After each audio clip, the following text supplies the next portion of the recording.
Alright, magandang buhay. Good morning, good afternoon, and good evening, everyone. Welcome sa ating Sunday Fellowship. We do this every Sunday as our way of acknowledging the Lord na siya talaga ang source ng lahat. And kung nandito ka ngayon, baka nakita mo to sa feed mo, sa story mo, may nag-tag sa'yo, or may nag-send sa'yo ng link, di ba? May nag-invite sa'yo, or you're maybe team replay. You're watching the replay. Welcome. God invited you here to grow and to know Jesus more. Again, just as disclaimer, no specific religion, just pure relationship with God. No? So napakaganda kasi ngayong gabi, nakita nyo naman, pag-uusapan natin ang isang napakatotoo at napaka-relevant na tema. Especially with 4 months. Diba? Grabe. Remaining for this 2025, no? Kasi totoo naman diba? Faithful in every season. Wow. Iba-iba yung season natin ngayon. May season ng success, may season ng struggle, pero iisa lang ang panawagan ni Lord. Remain faithful. So, nakaka-bless, no? We are blessed to have Pastor Ralph who will bring us God's Word. Pero bago yan, let's prepare our hearts by giving thanks. Diba? Kasi bago tayo makarinig ng Word, we always start with our grateful Genesis or grateful beginning. Ito yung moment para ma-share mo or makapagbahagi ka ng thanksgiving at alam mo yung praise reports. Kasi kahit anong season man yan, laging may rason para magpasalamat kay Lord. Amen? Di ba? Kaya, ako pangunahan ko na, I'm really grateful, beyond grateful, actually for my life, for purpose. Kasi sa araw-araw, pwede namang hindi na ako magising, da? Pwede namang wala na tayo dito, madaming hindi umabot ng August. Baka maaaring merong mga tao, hindi na nagising, pero praise God, we're still here. Sing tayo. We're speaking here. It means we still have purpose. No? And I pray, and I hope and pray, also find your purpose. Pray and ask for your purpose. Test din ako. Last Wednesday, that's our topic. Purpose. Then, Thursday, yun din. Purpose. So, tama ang galing lang ng message ni Pastor last Wednesday na ang daming tao or madaming, alam mo yun, believers that they want to know their purpose but hindi nila alam kung ano ba yung purpose nila. Kasi nga, hindi ka naman nagtatanong.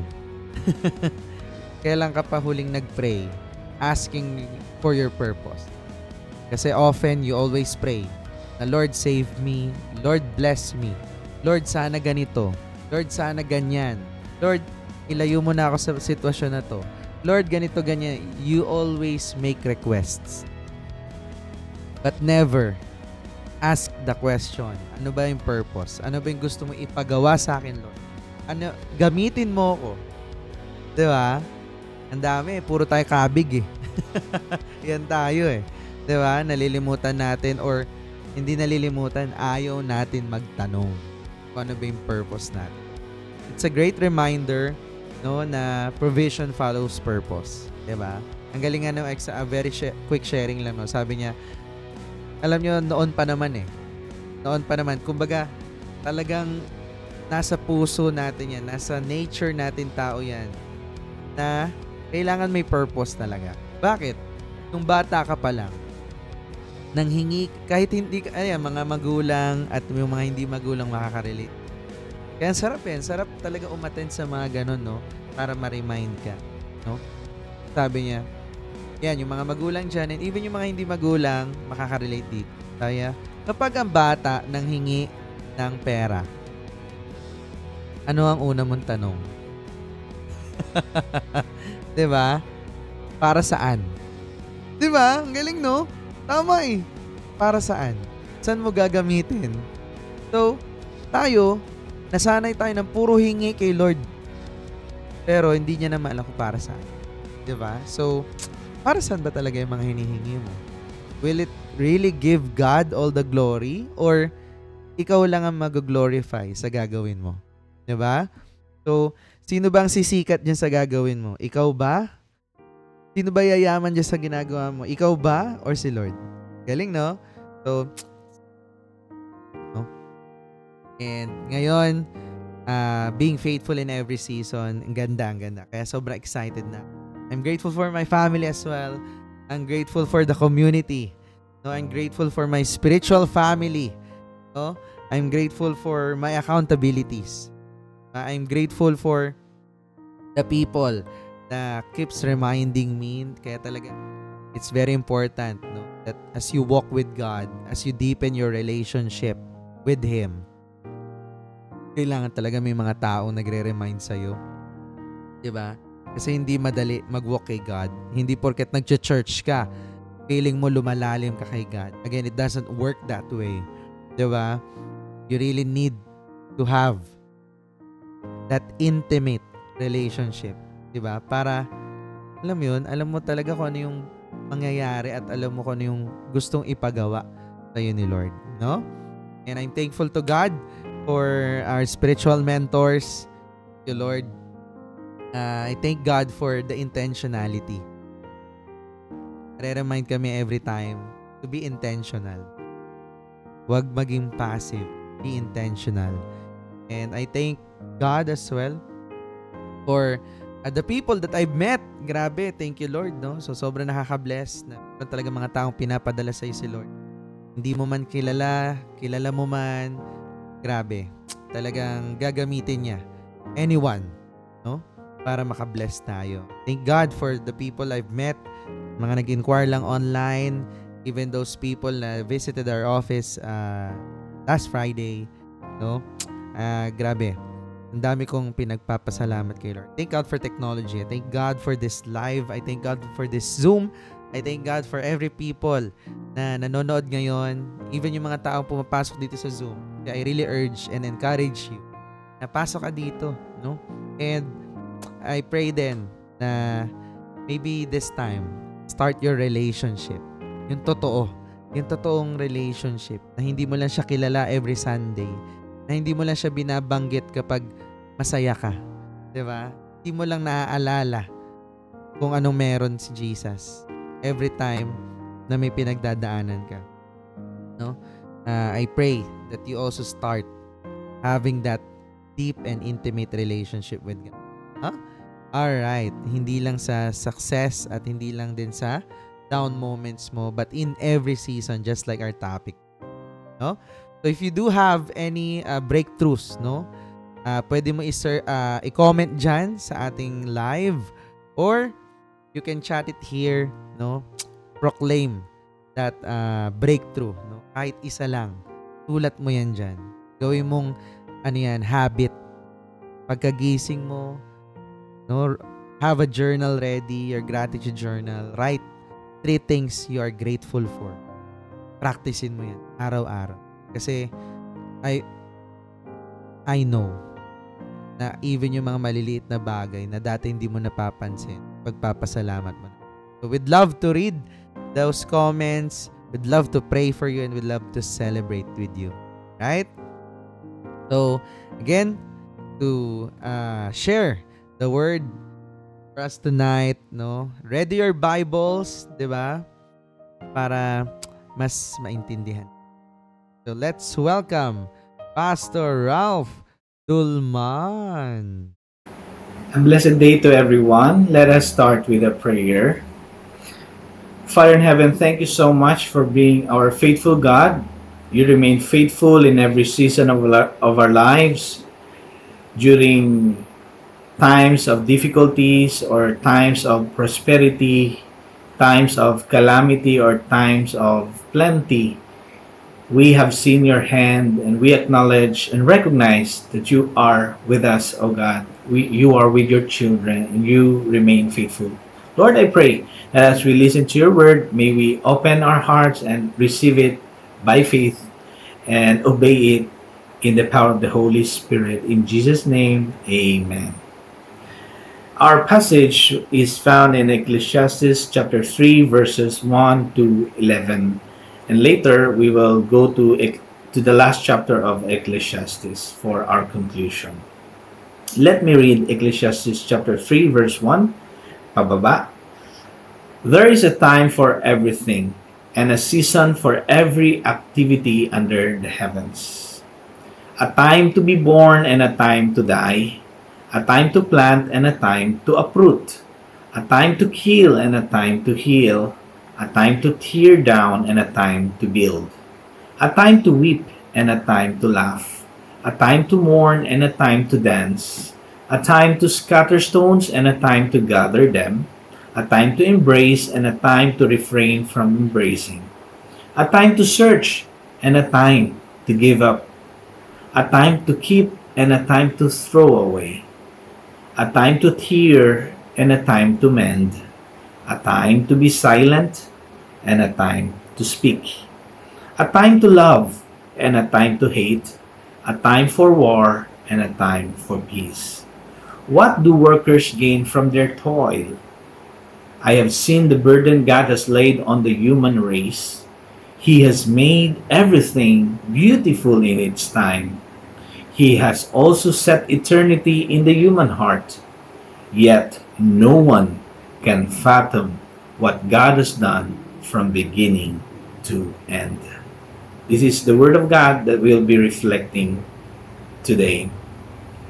Now, as we have read that there is a season for everything under the heavens, we can ask the question, in what season am I right now? Naintindihan na ba natin or alam ba natin kung saang season na tayo ngayon? Di po ba ang lahat na activities sa mundong ito ay meron talagang time or panahon? Kagaya ng farmer, may time na magpapatubo siya ng kanyang palay sa nursery, mga binhi ng palay. And also a time na kanyang itatanim ito at magwe-wait siya para tumubo yung mga palay at talagang dadami na. At sa time na pwede nang i-harvest, yun na rin yung season or time para mag-harvest and later ibibenta. So meron talagang season. Even sa weather, sa Pilipinas, we only have dry and wet season. Sa ibang bansa, kagaya ng America and other places, sa Europe, no? Winter, spring, summer, and fall.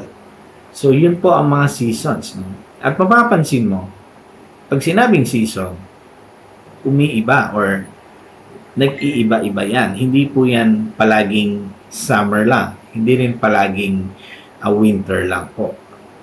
So, if we understand that life here on earth, under the sun, ay seasonal pala, then we realize it's not going to work if we manipulate things. Dapat ganito na ako, dapat no. We stop manipulating things when we understood or we understand that life is going through seasons. Yun yung process ng life. Yun yung design ni Lord sa kanyang creation, may seasons. So, it doesn't count, no, or it will not be good for us to manipulate things. At parang pinipilit natin, no? Kakatanim mo pa lang ng buto ng mangga, gusto mo nang harvestin, wala ka namang maha-harvest kasi it will take time. You will wait for at least siguro 5 to 10 years. See? So, hindi mo pwedeng i-manipula because we are here on earth and we have changing seasons. But the good news is, nasabi ko na ito sa mga past sermons ko, that our God remains faithful in every season. He is faithful in every season. So what can we learn from here? Kung isa-isay natin, sinabi dito, there's a time for everything, a season for every activity under the heavens, a time to be born and a time to die. So tayo din, no? We have this awareness and we should be aware. We should kung sa ano pa, we should number our days No? Maging aware tayo. Kung kunwari, nasa 70 plus ka na, so sa tingin mo, anong season ka na dapat ngayon? Talaga bang dapat ay ano ka pa, yung talagang hard work ka pa ng hard work? Yun ba talaga ang season ng mga nasa 70s and 80s and later 90s? Pag 90 years old ka na, mag sky jumping ka pa ba? 90 years old? Posible, pero hindi na dapat yung ginagawa sa 90 years old. Pwedeng mabalian ka ng buto. No? So, there's a time for everything, and we should be aware. We should prepare for every season in life. A time to plant and a time to uproot. No? You know what? One truth that we can learn. The first truth is this. Seasons happen. And you know what? It is God who sets season. Yun yung number one. Letter S tayo ngayon. Sets season. Siya ang nagsiset ng season. Siya ang nagpa-plant, siya ang nag-a-uproot. Diba? Just like the Psalm in Psalm 1, verses 1 to 6, no? Meron doon na mention na He is like a tree planted by streams of water. Sino bang nagpa-plant sa atin sa streams of water? It is God. The Father is our gardener, sabi ni Jesus sa John 15. And so, it's God who sets seasons, hindi tayo. Sinabi, a time to kill and a time to heal. He is the one who is the author of life and the right. He has the right to even end a life because He is the author of life. And also, there's a time for healing. A time to tear down and a time to build. A time to weep and a time to laugh. Kung merong namatayan, may nangyaring hindi maganda, it's normal that we shed a tear, we cry, and comfort each other. And pag meron namang naka-recover na, okay na tayo, healed na tayo from our grief, so we can laugh. So there's a time for everything. Hindi mo pwedeng sabihin may namatayan, sabihin mo, huwag kang umiyak. We are Christians, tawanan mo lang yan. Kung may problema ka, tawanan mo ang iyong problema, sabi ng isang kanta, di ba? Hindi. Kung nafe-feel mong umiiyak ka, dapat iiyak ka. Kaya iyan sa Ecclesiastes chapter 7 verse 4, the heart of the wise is in the house of mourning, but the heart of fools is in the house of mirth. Ecclesiastes chapter 7 verse 3, sorrow is better than laughter, for by sadness of face the heart is made glad. No? Ang sorrow pala, ang pagluluksa ay it's like a medicine to the heart. So okay lang. Allow crying, allow grief to be expressed in a healthy way. Huwag mong tirahan ng kung ano-anong verse. Just be there sa mga namatayan. Kung gusto nila magpa-pray, then you pray for them na maka-recover at ma-heal sila at maka-move on sila later sa life. Maka-experience sila healing ni God one day at a time. So, a time to scatter stone, a time to gather them. Parang hindi mo to maintindihan kasi hindi tayo Hudyo, di ba? Hindi tayo ang sinulatan nito ng Bible. Pero yung sinabing a time to scatter stone, a time to gather them, there will come a time talaga sa mga kingdoms kasi, okay, na sasakupin sila, okay, and pag sinakop sila, talagang lahat masisira, yung buildings, yung mga walls, so ganon, mas scatter of stones. And remember mo, after kasi nagsulat nito si Solomon, so malayo na, nung na-exile na sila, 70 years, bumalik sila, ni-rebuild nila yung wall during Nehemiah, diba? Noon naman yung time na they gather the stones again. So again, nung New Testament naman, nung pinagmalaki naman ng mga disciples yung maganda nilang templo, sabi ni Jesus, time will come, not one stone will be left unturned. Lahat yan masisira pa rin kahit maganda yung temple nyo ngayon. And tama nga, AD 33 yon, sinabi ni Jesus, nangyari AD 70, pinasira ng isang hari, si Nero, yung Israel, at again, nasira na naman yung Temple of Israel. So, lahat ng bagay nangyayari because it's God who is the one who sets season. Meron pa dito a time to embrace and a time to refrain from embracing. No? Huwag mong pilitin. Kung ayaw magpa-embrace ng tao, ayaw magpa-comfort ng tao, huwag mong pilitin. No? Let them grieve. A time to search and a time to give up searching. A time to keep and a time to throw away. Sa simple na lang na usapan, di ba? Mahilig tayo mag-collect ng mga things. Pero sometimes, wala kang magagawa. You have to throw it away when seasons change. Nung nangyaring mga baha ngayon, nationwide, maraming nabahaan. Lagpas tao, lagpas sa two-story buildings or sa bahay nila na nabahaan. Kotse, sira. Gamit, sira. Okay? See, that's what you say. No? That's what it means. Yeah, there's a time to keep something, mga stuff natin, but sometimes we throw it away. Ganon din naman, in an eternal sense, meron tayong mga bagay dito sa mundo, when we leave this earth, wala na, hindi na natin yan madadala sa eternity because we came here nothing, we leave this earth nothing. And a time to tear and a time to mend. Yung punit na leather, mending is tatahiin yon. It could be a relationship na na-break, kailangan ma-mend.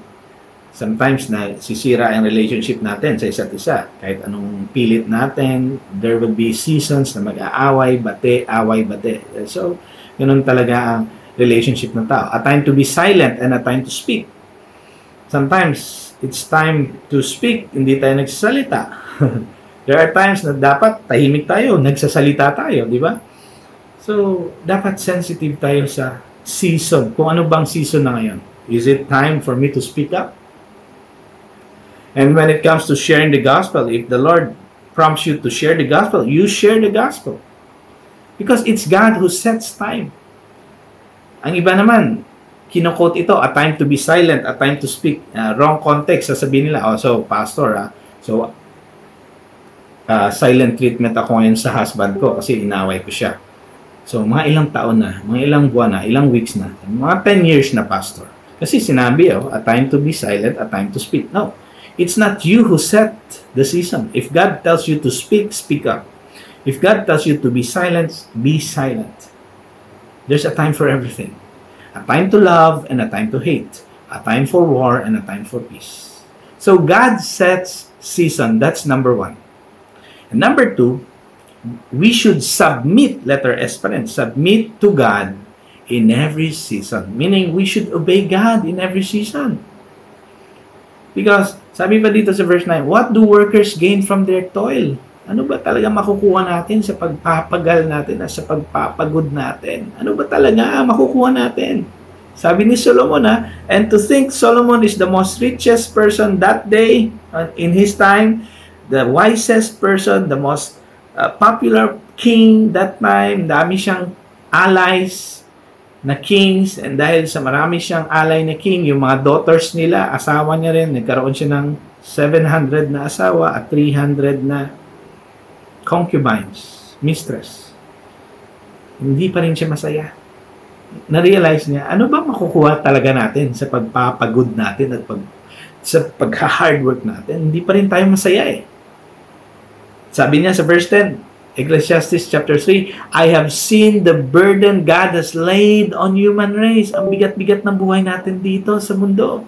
Na kahit ikaw na yung pinakamatalino, pinakamayaman, pinakasikat, maraming koneksyon, nirirespeto ng lahat ng kings around you, siya ang pinaka number one king that time. Pero bakit na-feel niya tong burden?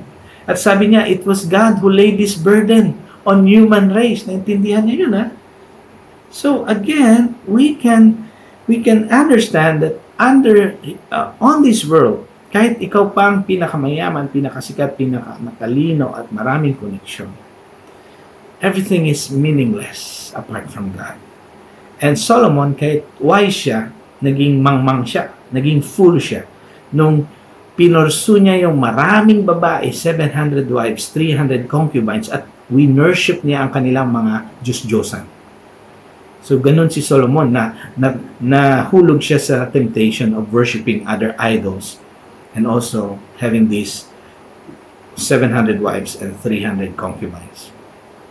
At na-realize ni Solomon, he has made everything beautiful in its time.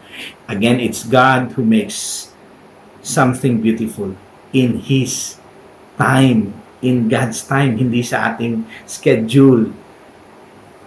Chronos yung relo natin eh. Yung human time, yung worldly time, chronos tawag doon sa Greek. But God's time, He has made everything in its time, sa kanyang schedule, its time. Yun naman ang kairos, Greek word for kairos. Perfect time, God's perfect time. Sa verse 11, He has also set eternity in the human heart. Nilagay pala ni Lord yung eternity sa human heart na kahit sino sa mundo, he will be able to comprehend na meron talagang superpower na Diyos na yan. Pwedeng meron siyang clue pero hindi niya kilala. No? So, He has made everything beautiful. Each time, He has also set eternity in human heart.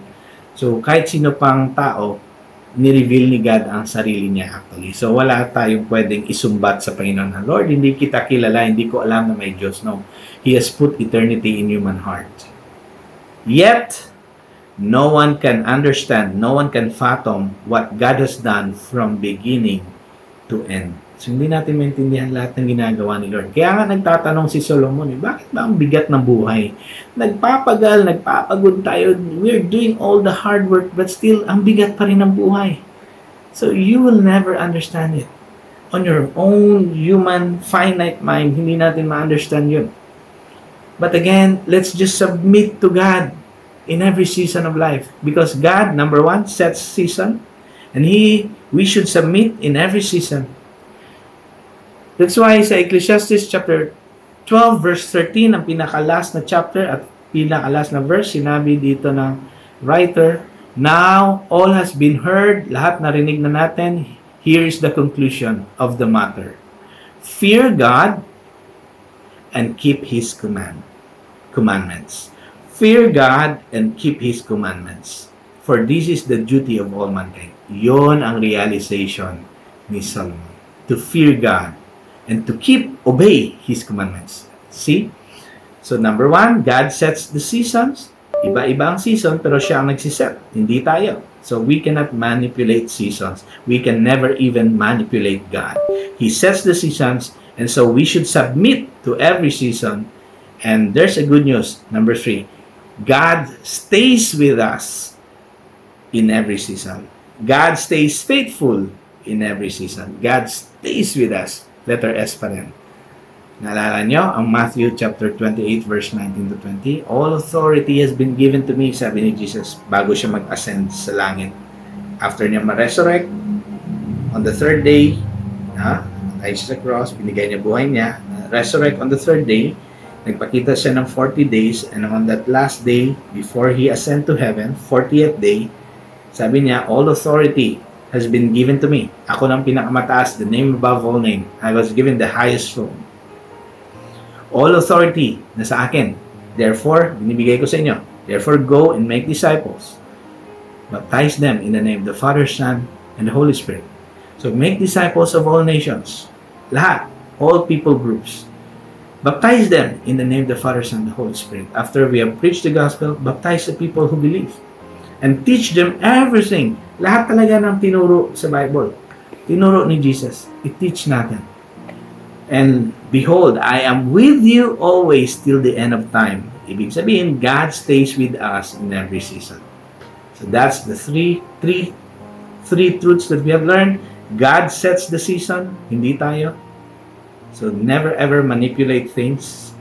You cannot manipulate things. You cannot manipulate season. You cannot manipulate God. God sets the seasons, so we submit to God in every season, and this is the promise of God. He will stay with us. Third, He will stay with us in every season. God will remain faithful in every season. And the question is, will you also be faithful until the end? So God bless you all. May you continue to pursue God, submit to Him, and may you be aware kung ano na ba talagang season ako ngayon sa buhay ko. So kung anong season mo na ngayon, be sensitive. Kung anong pinapagawa ni Lord, obey sa season mo ngayon. Know your season and obey in every season. Obey God in every season. The Lord bless you. See you next week. Praise God. King. Ah. Obey. Alright.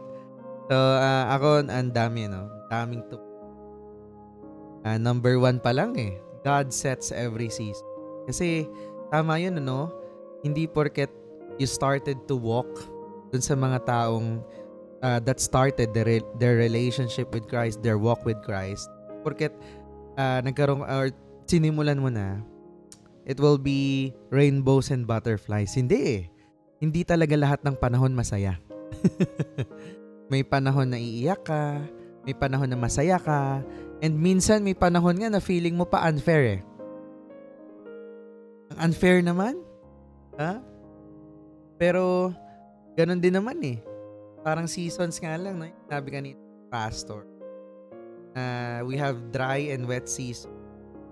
Pero hindi mo ma-appreciate yung mga yon kung walang winter. No? At hindi rin natin ma-appreciate yung spring if wala naman ng tagtuyot. Diba? So, parang sa business lang din, diba? Or sa negosyo. Hindi naman lagi benta eh. Hindi naman lagi malakas eh. Minsan, there's a planting season. No? Hindi laging harvest season. Hindi laging lahat, alam mo yun, hindi laging bumabagyo ng blessing. Kailangan mag-effort ka, kailangan mag-training ka, you need to associate yourself, kailangan dumikit ka, 'di ba? Pero even while you're doing this, parang ginagawa ko naman nagte-training naman ako 'di ba? Ginagawa ko naman yung part ko, ino-offer ko naman and everything, kumo-connect naman ako, pero bakit ganun wala pa rin? Hindi pa rin ako umi-income or hindi pa rin nagkakaroon ng fruit. Always remember, hindi rin laging planting season. Darating din talaga yung harvest season. Di ba? So, balance. Di ba? Kaya, I challenge you, everyone that's watching right now, instead of asking, Lord, bakit ba nangyayari to? Instead, ang itanong mo, Lord, ano ba tinuturo mo sa akin sa season na to? Diba? Instead from being complaining all the time, you're the person that wants to grow. Diba? Kaya nga sabi ko sa inyo, magtanong ka, pero wag ka nega. Lord, bakit ba lang nangyayari to? Instead, Lord, ano ba gusto mo ituro sa akin sa season? Anong gusto mong ituro mo? Anong gusto mong i-conquer ko ngayon? Diba? Kasi kaya baka hindi pa ibigay, kaya hindi binibigay eh. Kasi hindi mo pa hindi mo pa natututunan yung gusto ituro sa'yo during this season. Number 2, we submit to God in every season. Alam mo, madali naman mag-submit kay Lord eh. Kapag smooth sailing. Pero again. Ang daming challenges, ang daming sitwasyon. Doon talaga sinusukat faith na. Alam nyo, do you know why God or why Jesus allows those things? Again God didn't give those problems to you. Gusto ko lang linawin yun. I want to clarify that. Na God isn't the one giving the problems. God isn't the one who's giving the situations and challenges to you. God only allows it. And bakit niya pinapayagan? Grabe, no? Kaya nga kapag challenge, kapag may mga problems ka, nagpapaalam pa yung enemy or yung devil. Lord, pwede ko ba i-testing tong anak mo? God allows it. Do you know why? Because may gusto siyang ituro. Either, dalawa lang naman yun eh. Number 1, nalimutan mo siya. Number 2, may gusto siya ituro sa'yo. Kasi kapag, nalilimutan mo siya, diba? Naaalala mo lang naman siya pag may problema eh. Diba? Kaya yun. Kaya, alalahanin mo siya lagi. Kaya magkaroon ka na ng relationship sa kanya. Diba? Kilalanin mo na si Lord. No? Kasi dun talaga. It's a test of faith. It's a test of character. Kaya nga ang tanong, will you still obey? Susunod ka pa rin ba? kahit wala kang nakikitang resulta. Ang galing na, no? Yan talaga ang pinaka-challenge. Parang sa business, hindi panalo ang magaling lang magsimula. Madami kasing ganun eh. Intro lang. Magaling lang sa umpisa. 'Di ba? Yung mga girls nga ayaw ng ganun eh. Yung mga lalaking magaling lang sa umpisa. 'Di ba? Ganun din sa business. Ganun din kay Jesus. Ganun din sa faith. Hindi pwedeng excited ka lang na puro ka amba, no? Magaling ka lang magsimula, marunong ka lang magsimula, pero hindi ka marunong tapusin. Kaya panalo yung marunong magtuloy-tuloy. Kahit di mo pa nakikita agad yung results. 'Di ba? Kasi alam mo yun, may mga times talaga na medyo dry, may mga times talaga na tahimik, pero faithful ka pa rin. No, faithful ka pa rin mag-follow up, faithful ka pa rin mag-feed, faithful ka pa rin kumombo, faithful ka pa rin mag-post, faithful ka pa rin mag-build. Faithfulness is greater than your feelings. I repeat, ulitin ko. Faithfulness is greater than your feelings or your emotions. Kasi kapag nakakaramdam ka na ng nape-pressure ka na. Kaliwat kanan na yung singil sa'yo ng mga bills ni na Judith at ni Juna. Yan na. Baliktad na yung nangyayari sa'yo. Feelings is greater than faithfulness. Again, God is testing your character. God is testing your faithfulness. No? Mas makikinig ka. Di ko na kaya. Suko na ako. Feelings. So, I challenge you. Align your choices. Not with emotions, but with God's word. 'Di ba? Hindi pwedeng lagi ka lang sabay sa uso. 'Di ba? Stand firm kahit hindi uso. Stand firm kahit against ka sa crowd. Parang lahat ng tao pumupunta sa kanan, ikaw pa kaliwa. 'Di ba? Number 3, God stays with us in every season. Real talk. People will leave. Your friends, even family. Minsan, hindi makakaintindi talaga eh. Pero, trust God. Sabi ni Jesus, I am with you always. Ganda. Ano yung sinare ni Pastor? I am with you always to the very end of age. Until the end of time. At yung promise ni Jesus na yun, alam mo kung anong good news? Walang expiration date yun. Yung pangakong yun, pwede mong panghawakan. Kasi yun yung pangakong hindi nag-e-expire. Kay Jesus lang may forever. Parang sa business. Kahit walang naniniwala sa'yo, kahit iniwan ka na ng lahat, si Lord hindi ka iiwan. Kung siya ang kapartner mo, yan talaga. Tamang partner mo. Kasi dyan, panalo ka pa rin dyan. No? That's why I challenge everyone. Don't let temporary hardships blind you from eternal promises. Again, God allows those situations. God allows those problems. Yung mga pinagdadaanan mo, yes, mahirap. Pero temporary lang yan. Kaya wag mong hayaan yung mga panandaliang mga paghihirap lang yan. Dadaanan mo lang yan. Pero yung promise ni Lord, pangawaan mo. Instead na quitter ka, di ba? Instead na gusto mo laging sumuko, instead of quitting, choose. Always choose. Lagi mong piliin to trust. Kasama mo si Lord every step of the way. Kaya nga yung question, di ba? Will you also be faithful until the end? Kasi yung iba, bumibitaw agad eh. Malapit na eh. Makukuha mo na eh. Kaso bumitaw. So to wrap this up, kapatid, tandaan natin, hindi lahat ng season madali. Pero lahat ng season, makabuluhan. May saysay. God sets every season. And we must obey, we must submit to Him in every season.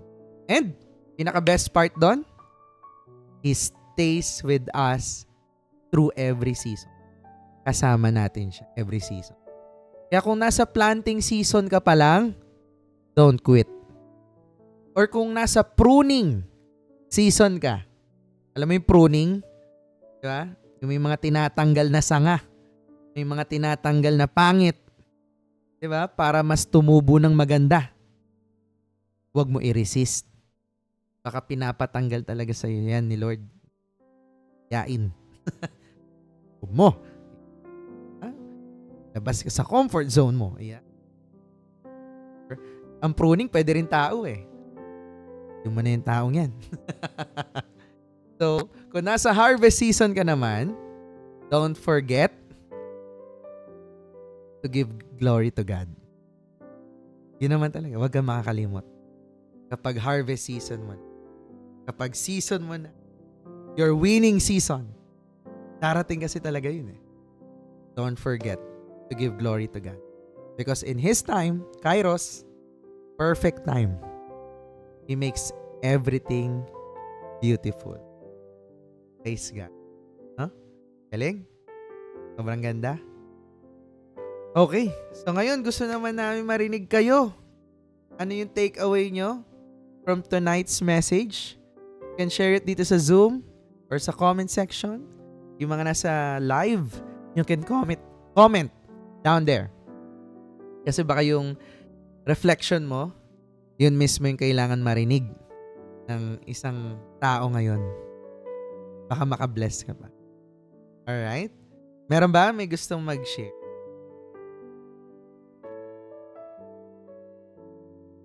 Going once? Going twice? Wala. Ako po, Gian. Alright, go ahead. Sa akin po, no, dun sa inano ni Pastor, kapag nahihirapan ka, wag kang mag-quit, wag kang susuko. Yung, kumbaga, kaya ka nahihirapan kasi, inaalaw pa diyan ni Lord. Parang sina-challenge ka niya para mas tumibay ka pa. Kasi nga, kapag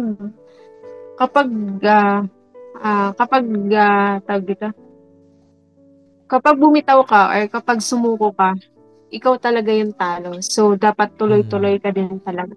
So, yan lang pa. Tama. Kapag bumitaw ka, alam na ni Lord kung saan ka faithful. Yes. Diba?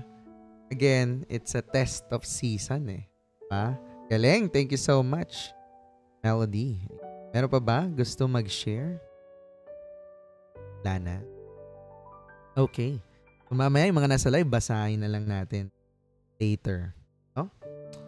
So, kung nakikinig ka ngayon and maybe you're the person habang nakikinig, want to start. I want to have that personal relationship with God. Gusto ko na po siyang kilalanin. Not just by name, not just by mouth. Hindi lang yung kilala ko lang siya sa pangalan. Gusto ko kung paano ko kilala yung boyfriend ko, yung girlfriend ko, yung asawa ko. Ganun ko kakilala si Jesus. Alam ko yung gusto niya. Alam ko yung saan siya naiinis. Alam ko kung saan siya na-offend. Alam ko yung favorite niyang ulam. Kasi yun ang tunay na relationship. Baka akala mo lang may relationship, pero hindi pa pala. So, if you're that someone, and you want to start, and you want to have that personal relationship with God, maybe this is your time. And if you're that someone, let me lead you into prayer. Close your eyes, bow down your heads, and repeat this prayer after me.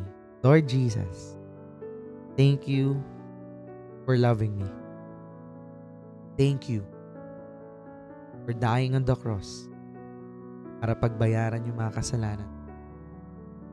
Tonight, I repent sa lahat ng kasalanan ko. I want to receive you as my Lord and Savior. From this day forward, ikaw na ang susundin ko. From this day forward, I acknowledge you died on the cross. The third day you rose again. Go up into heaven. From this day forward as well, wala na kayo ibang susundin kundi ikaw. Fill me with your Holy Spirit. Lead me to lead a new life with you. Amen and amen. Praise God. So, kung nag-pray ka nung pinagdasal natin kanina, congratulations. That's the best decision of your life. Kung nahihiya ka, mag-comment. It's okay. I-PM mo kami. You can message me right after this one para mag-guide ka namin on your next journey or sa unang hakbang mo para kay Christ. Alright? Come on! No? Of course, let me lead you into a prayer. No? Everyone, bow down our heads and let me release blessings to you. Heavenly Father, salamat po for reminding us tonight na ikaw talaga. Ikaw lang ang Diyos ng bawat season namin. Lord, we surrender to you lahat ng pinagdadaanan ng bawat isa ngayon sa mga season, Lord. Na masaya kami, thank you, Lord. Sa season na may pinagdadaanan kami, Lord, thank you, Lord. Sa season ng struggle, Lord, thank you, Lord. We declare that you are faithful, Lord. You are working all things for our good, Lord. Lord, strengthen every heart tonight ng mga nakikinig ngayon. Bigyan mo kami ng endurance, Lord, sa waiting season. Ng humility, Lord, sa pruning season. Ng wisdom, Lord, sa building season. At ng gratefulness, Lord, sa harvest season. Lord, we pray for protection, Lord. We pray for good health, Lord. Sa bawat family, Lord. Provision. Sa bawat pangangailangan, Lord. Hindi magkukulang, hindi mawawalan, Lord. You will always provide, Lord. And breakthroughs, Lord, sa bawat taong nagsimula at ginagawa yung negosyo at trabaho nila na hawak ng aming mga kamay, Lord. Lord, bless our hands, Lord. Lord, Panginoon, help us to remain faithful in every season, Lord. May we walk in obedience, Lord. Live in your presence and never forget that you are always with us. And we seal this fellowship, our families, and our week ahead. And this remaining 4 months of 2025, Lord. Pinagpala, pinaburan, at bubuhos, rumaragasa, Lord, in the last 4 months sa bawat taong nakikinig ngayon, Lord. And our week ahead, Lord, with your blessing. In Jesus' name, and everybody say, Amen, Amen, Amen. and Amen. Thank you, Lord.